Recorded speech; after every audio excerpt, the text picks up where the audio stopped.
প্রিয় ছাত্রছাত্রীরা, তোমরা সবাই কেমন আছো? আশা করি সবাই ভালো আছো এবং সুস্থ আছো। আমি তোমাদের সামনে হাজির হয়েছি নতুন একটা টপিকস নিয়ে। আজ আমি অষ্টম শ্রেণীর ছাত্রছাত্রীর জন্য একটা টপিকস নিয়ে তোমাদের সামনে হাজির হয়েছি। আজকে যে টপিকস নিয়ে আমি হাজির হয়েছি তার টপিকসটার নাম হলো চেঞ্জিং সেন্টেন্স। চেঞ্জিং সেন্টেন্স, যেটার নাম আজকে হবে কি assertive to exclamative. Assertive to exclamative. আমরা সবাইকে অবগত আছি এক্সক্লেমেটিভ সেন্টেন্স কাকে বলে এবং এক্সক্লেমেটিভ সেন্টেন্স কাকে বলে। তবে কোনগুলোকে অ্যাসার্টিভ সেন্টেন্স এবং কোনগুলো এক্সক্লেমেটিভ সেন্টেন্স সেই সম্পর্কে আমরা অবশ্যই সবাইকেই জানি। তাহলে আমি ওইদিকে যাচ্ছি না, আমি আজ আলোচনা হবে আমার টপিক হলো assertive to exclamative. Assertive to exclamative vice versa হতে পারে, সেটা উল্টো হতে পারে, exclamative to assertive, assertive to exclamative. Okay, আজকে আমি সরাসরি তোমাদের সামনে টপিকস নিয়ে আলোচনা করতে যাচ্ছি। এখন বেশি কথা না বলে সরাসরি আমরা ক্লাসের দিকে মনোযোগ দিই। সবাই একটু মনোযোগ সহকারে দেখো। এক নম্বর রুলের মধ্যে আমি লিখলাম অ্যাসার্টিভ টু এক্সক্লেমেটিভ করার সময় অ্যাসার্টিভ সেন্টেন্সে যদি এ বা এন থাকে, এটাকে অ্যাসার্টিভ সেন্টেন্সে যদি আমরা এ বা এন থাকলে তাহলে আমরা হোয়াট দ্বারা এক্সক্লেমেটিভ করব। কি দিয়ে লেখা শুরু করব? হোয়াট দিয়ে লেখা শুরু করব। যদি আমরা হোয়াট দিয়ে লেখা শুরু করি অ্যাসার্টিভ সেন্টেন্সে এ বা এন থাকলে দেখো কিভাবে ফিগারটা হতে হবে। শুরুতে লিখতে হবে হোয়াট, তারপরে এ বা এন, যেটা ভাওয়েল কনসোনেন্ট অনুযায়ী, তারপরে অ্যাডজেক্টিভটা হবে, তারপর নাউন, তারপর সাবজেক্ট, তারপর ভার্ব, তারপরে এক্সটেনশন, এরপর নোট অফ কি এক্সপ্লেনেশনটা আমাকে অবশ্যই কি দিতে হবে। তারপর চলে আমরা অ্যাসার্টিভ সেন্টেন্সে যদি এ বা এন না থাকে, দেখো অ্যাসার্টিভ সেন্টেন্সে এ বা এন থাকলে হোয়াট কি লেখা শুরু করতে হয়, কিন্তু অ্যাসার্টিভ সেন্টেন্সে এ বা এন না থাকলে আমাকে হাউ দিয়ে কি লেখা শুরু করতে হবে। তাহলে হাউ দিয়ে লেখা শুরু করতে হলে অ্যাসার্টিভ সেন্টেন্স থেকে এক্সক্লেমেটিভ করার সময় আমাকে হাউ, তারপর লিখতে হবে অ্যাডজেক্টিভ, তারপর লিখতে হবে নাউন টি, সেখানে আর্টিকেল দিও থাকতে পারে, যেমন সাবজেক্ট, তারপরে ভার্ব, তারপর এক্সটেনশন, তারপর লিখতে হবে নোট অফ কি এক্সপ্লেনেশন। তাহলে আমাকে এই ফিগারে যদি আমরা एग्जांपल দিতে পারি, যেমন অ্যাসার্টিভ থেকে কিভাবে এক্সক্লেমেটিভ করতে হয় সেই দুটি বিষয় সম্পর্কে আমরা দুটো एग्जांपल দিই।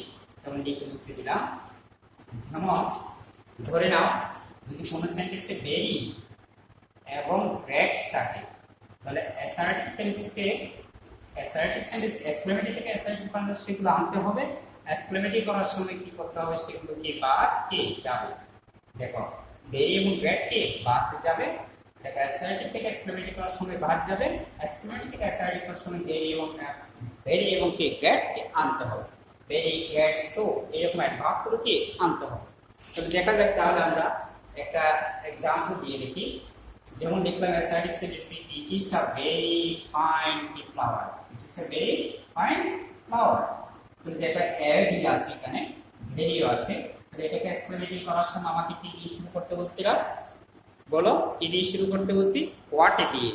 দেখো তাহলে হোয়াট, তারপর যখন ভেরি দিয়ে বা, তারপর দেখো আর্টিকেলটা বসালাম আ, ফাইন কি ফ্লাওয়ার, সাবজেক্ট, তারপর লিখলাম কি ভার্ব। এটাকে বলা হয় কি এক্সক্লেমেটিভ সেন্টেন্স। নোট অফ এক্সক্লেমেশনটা দিতে হবে। আবার দিকে একটু না বুঝতে, তো কি দিয়ে শুরু করতে হবে আমাকে? এক্সক্লেমেটিভ অ্যাসার্টিভ থেকে এক্সক্লেমেটিভ করার সময় আমাকে কি দিয়ে শুরু করতে হবে? হোয়াট দ্বারা শুরু করতে হবে। কেন হোয়াট দ্বারা শুরু করতে হবে? যে সেন্টেন্সে এ বা এন থাকে তাহলে সেই এক্সক্লেমেটিভ সেন্টেন্সটা আমরা সচরাচর হোয়াট দ্বারা শুরু করি। যেমন হোয়াট, এরপরে ভেরিটা বাদ দিতে হবে, এ, তারপর নিতে হবে যে আর্টিকেলটা, তারপরে অ্যাডজেক্টিভ, তারপর নাউন, তারপরে এদিকে চলে আসতে হবে সাবজেক্ট এবং কি ভার্ব, তারপর নোট অফ কি এক্সপ্লেনেশন। বুঝে গেছে? তারপর যে সেন্টেন্সের মধ্যে এ বা এন নেই, দেখো আমি এটা বুঝে দিলাম, যে সেন্টেন্সের মধ্যে এ বা এন নেই সেগুলো হোয়াট হাউ দ্বারা শুরু করতে হয়। কি দিয়ে শুরু করতে হয়? হাউ দিয়ে শুরু করতে হয়। যেমন the bird is very nice, এখানে এ বা এন নেই, তাহলে আমাকে কি দিয়ে শুরু করতে হবে? সেটা হাউ দিয়ে শুরু করতে হবে। তাহলে আমরা ফিগারটা লিখে দিয়েছিলাম হাউ এর পরে কিভাবে লিখতে হবে। যেমন হাউ, তারপরে অ্যাডজেক্টিভ, তারপর নাউন, তারপর কি ভার্ব, তারপর নোট অফ কি এক্সপ্লেনেশন। এরকম অগ্রহ থাকবে। তাহলে আমাকে এই জিনিসটা অবশ্যই সহজ, এই রোলটা অবশ্যই সহজ। তাহলে আমরা আশা করি বুঝে গিয়েছি কিভাবে অ্যাসার্টিভ টু এক্সক্লেমেটিভ করতে হয়। তাহলে আমরা দ্বিতীয় নম্বর রুলে আলোচনা করতে যাচ্ছি। দেখো যে দ্বিতীয় নম্বর রুলটা হলো যেখানে সাবজেক্ট উইশ এবং সাবজেক্ট প্লাস এক্সটেনশন থাকবে। দেখো তো মূল বিষয়টা কোথায়, সাবজেক্ট উইশ এবং সাবজেক্ট প্লাস কি এক্সটেনশন কি থাকলে ভাব থাকবে, এরপরে এক্সটেনশন এক্সট্রা যা থাকে। তাহলে আমাকে এটাকে এই জিনিসটাকে অ্যাসার্টিভ থেকে এক্সক্লেমেটরি করার সময় আমাকে দেখো এদের পরিবর্তে যতটুকু আন্ডারলাইন করছি তাদের পরিবর্তে আমাকে একটা জিনিস লিখতে হয়, সেটা হলো এক্সক্লেমেটরি করার সময় ইফ। তাহলে স্যার অনেকে ইফ লিখে, এগুলো আমি তুমি লিখতে পারো ও কে দেখ, লিখে যাবে ও কে দেখ, আর কি লিখে যাবে ও দেখ, আর কি লিখে যাবে ও দেখ। তুমি যে কোনো ভাষায় কি এক্সপ্লেইন করতে পারো।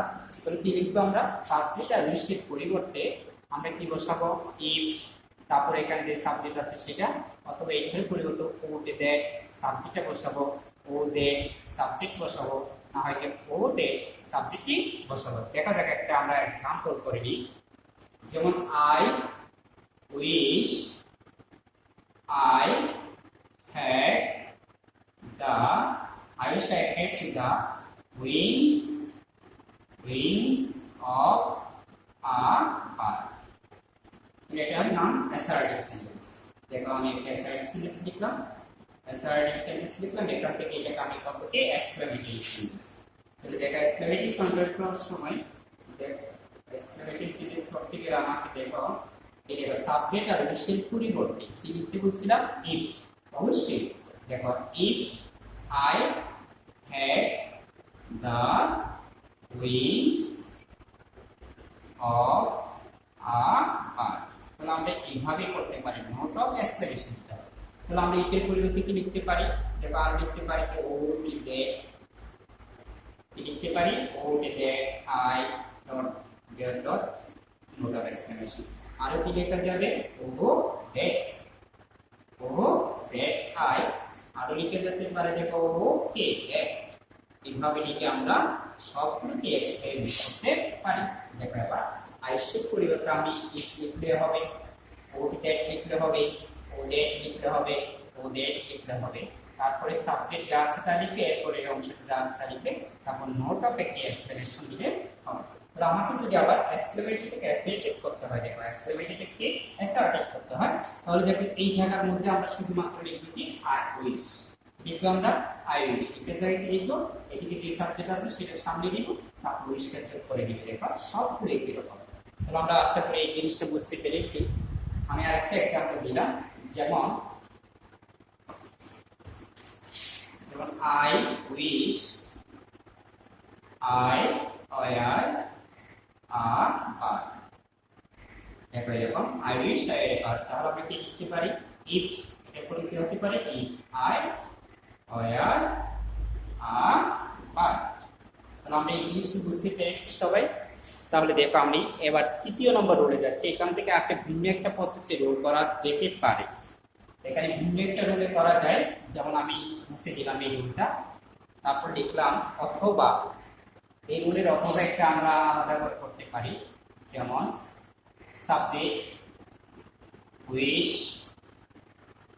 প্লাস সাবজেক্ট, এরপরে যদি ওয়ার থাকলে ওয়ার অথবা হ্যাড থাকলে, ওয়ার প্লাস কি ডট ডট কি হ্যাড কি থাকলে, তাহলে আমরা এটা ভিন্ন প্রসেসে করতে পারি। উইশ আর ওয়ার এবং কি হ্যাড কি থাকলে,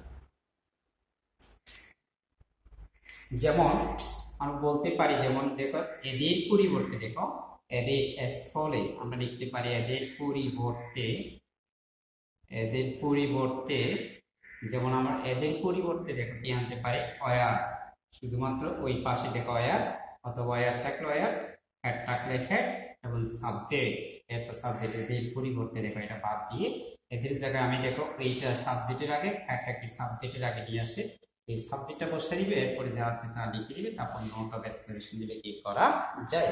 এইভাবেও আমরা কি এক্সক্লেমেটরি সেন্টেন্স করতে পারি।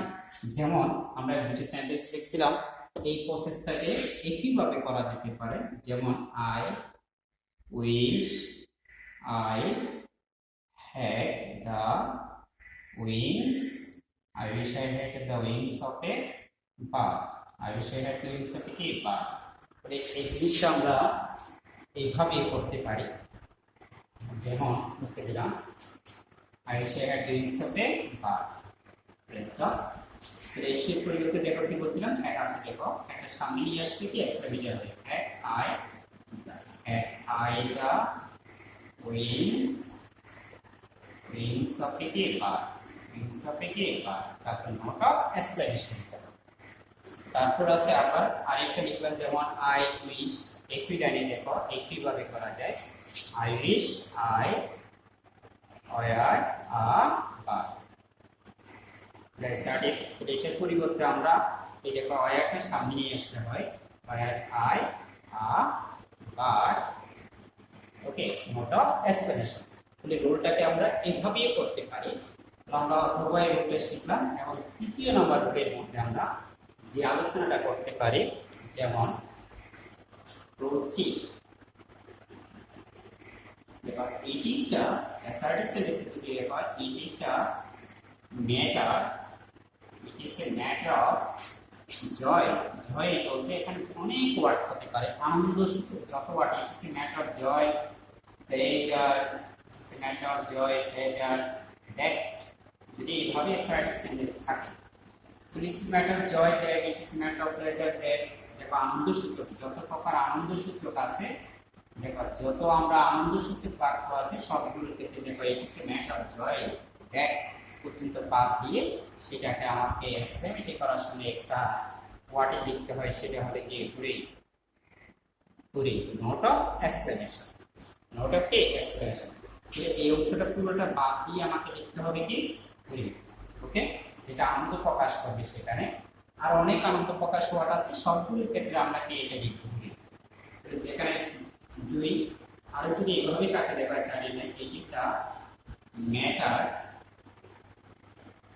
it is a matter of sorrow দুঃখ যেখানে প্রকাশ করা হয় it is a matter of sorrow that দুঃখ প্রকাশ করে যে দেখো দুঃখ প্রকাশ করে তোমাকে লিখতে হবে কি alas লিখতে হবে alas তারপর নোট অফ কি এক্সপ্লেনেশন যেখানে লজ্জা প্রকাশ করা হয় it is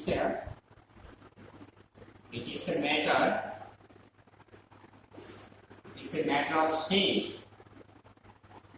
it is a matter of shame that যদি এইভাবে তাকে দেখো যেখানে লজ্জা প্রকাশ করা হবে তাহলে এইভাবে তাকে it is a matter of shame that তাহলে সেখানে দেখো এইগুলোর পরিবর্তে দেখো আমাকে লিখতে হবে কি I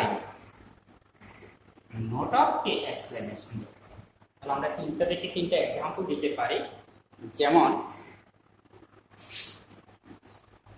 তিনটা থেকে তিনটা আমরা एग्जांपल দিতে যাচ্ছি দেখো একটু যদি কোনো অ্যাসার্টিভ সেন্টেন্সের মধ্যে এইভাবে থাকে দেখো it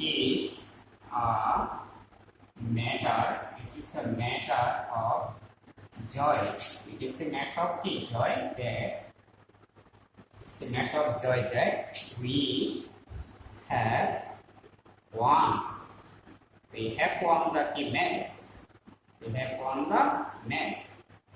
they have won the match ওকে এটা আমাদের এক্সপ্লেনেটরি করতে হবে এক্সপ্লেনেটরি করার সময় যেমন এই অংশটা পুরোটাই বাদ দিতে হবে পুরোটা বাদ দিয়ে কি লিখতে হবে সেই জায়গায় কি লিখতে বলছিলাম পুরা we have won the match কথাটা বুঝে গেছে নোট অফ এক্সপ্লেনেশন দিতে হবে নোট অফ এক্সপ্লেনেশন তাহলে আরেকটা ওয়ার্ড তৃতীয় নাম্বারটা দিলাম যেমন it is a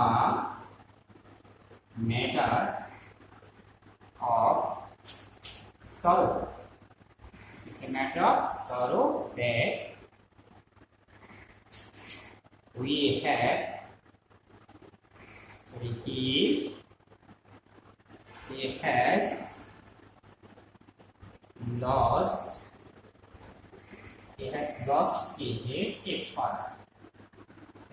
his father দুঃখ প্রকাশের বিষয় এটা তো এটাকে অ্যাসার্টিভ থেকে এক্সপ্লেনেটরি করার সময় একটু মনোযোগ সহকারে দেখতে হবে যেমন আমার it is a matter of sorrow that কি করতে হবে পার্ট দিতে হবে তাহলে এই ফেসের এই ক্লজটার জন্য আমরা কি পরিবর্তন করতে বলছিলাম কি বসাতে বলছিলাম alas দেখতে হবে দেখো একটু alas নোট অফ এক্সপ্লেনেশন দিতে হবে তারপর আমাকে লিখতে হবে দেখো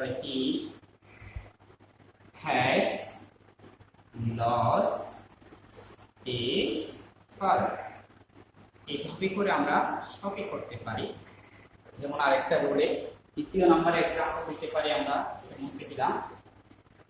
দ্বিতীয় নাম্বারটা আমরা এক্সাম্পল হিসেবে লিখতে পারি, যেমন it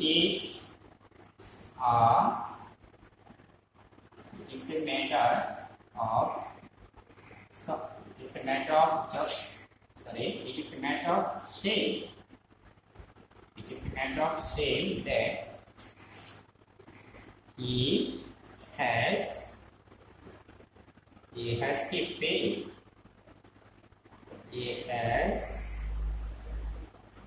failed in the exam। তবে এখানে কি সেই বিষয় হলো লজ্জার বিষয়। তাহলে আমরা এটাকে এক্সক্লেমেটিভ বানাবো। এক্সক্লেমেটিভ বানানোর সময় আমাকে দেখো একটু এটার পরিবর্তে আমরা চেঞ্জ করে দিই। এক্সক্লেমেটিভ করার সময় লিখতে বলছিলাম এই সেই লজ্জাবোধক যেগুলো আছে সেটার পরিবর্তে আমাকে লিখতে হবে, দেখো he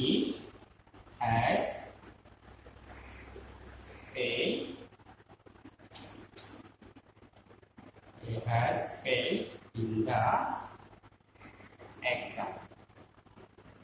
নোট অফ এক্সপ্লেনেশনটা দিয়ে সেটাকে প্লেস করতে হবে। তাহলে আশা করি আমরা স্যারকে এক্সপ্লেনেশনটি কিভাবে করতে হয় সেটা বুঝতে পারলাম, এবং আরো আমরা যদি ক্লাসে যাই তাহলে আর বিস্তারিতভাবে আমরা আলোচনা করবো। আশা করি এতটুকু আমরা যতটুকু লেকচার দিয়েছি সেগুলো বুঝতে পেরেছি এবং মনোযোগ সহকারে ভাষায় পড়ালেখা করবে এবং সবাই ভালো থাকবে। ধন্যবাদ সবাইকে, আবার দেখা হবে। ওকে, থ্যাংক ইউ সবাইকে, ধন্যবাদ।